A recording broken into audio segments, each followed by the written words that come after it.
اوس هغه ذکر کوي چې د هغې تعلق هغه د عباداتو سره دی چې دا عباد الرحمن د مهربان باچا د بندیان چې نو دی په عبادت کې هم ډېر په اعلی مرتبه باندې څنګه چې خلکو سره عاجزي کوي شر شدت دا نه خوښوي او هر چاله د خیر ورکولو کوشش کوي دغه شانتي په عبادت کې هم الله تعالی ته ډېر زیات کوشش کوي او ډېر زیات عبادت کوي تر دې پورې چې یبیتون لربهم سجدا وقیاما شپه تیری د پاره د رضا د رب خپل په داسې حال کې چې سجده کوونکي وقیاما او ولاړی یعنی د شپې خلق خوب کوي او د الله تعالی ته ولاړ عبادت کوي د ورځې عبادت کول هغه نسبتا آسان دي دا غي وجه دا ټول خلق غوي خوي او اگر چې کارونه مارونه ای خدای په منځ کې دومره وخت ملاوي دي شي چې را دې پکې منځو کې عبادت پکې وکي خدای شپې ټول خلق غو دی انسانان مودي اکثر حیوانات اغم آرام کوي ودی او پاغي کې د بیا پاسېدل دا مشکلی او دا ګرانی د دې د وجنا د دې لوی فضیلت چې نو په حدیث مبارکاو کې راغلي دي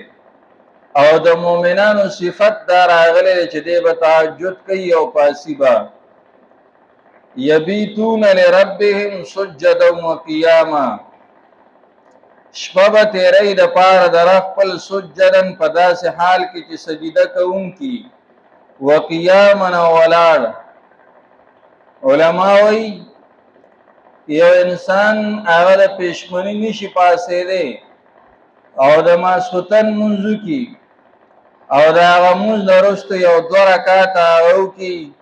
هم بدته ثواب د تهجد هغه الله تعالی ورکی حضرت عثمان رضی الله تعالی عنہ وی چې کله یو سړی د ماسختن منځ د جمع سره وکي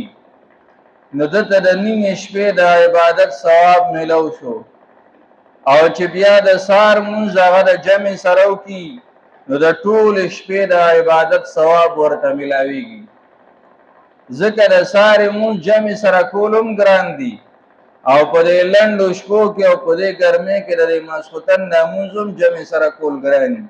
کله کوئی چې اذان وشي چې زر منځو کو چې بس کټ لزان ورسو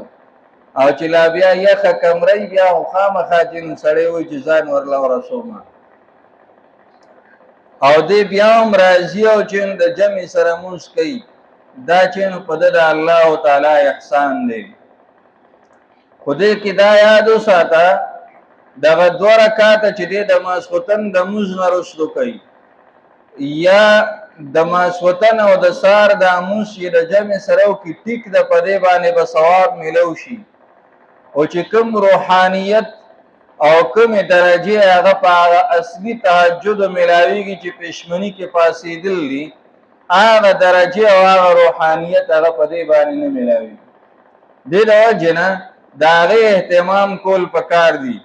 چې انسان کمزوري او پاسېدي نشي خیر دي چې نو ماشوتن دی او 2 رکعات وکي په دا نیت باندې الله تعالی به ثوابونه ورکړي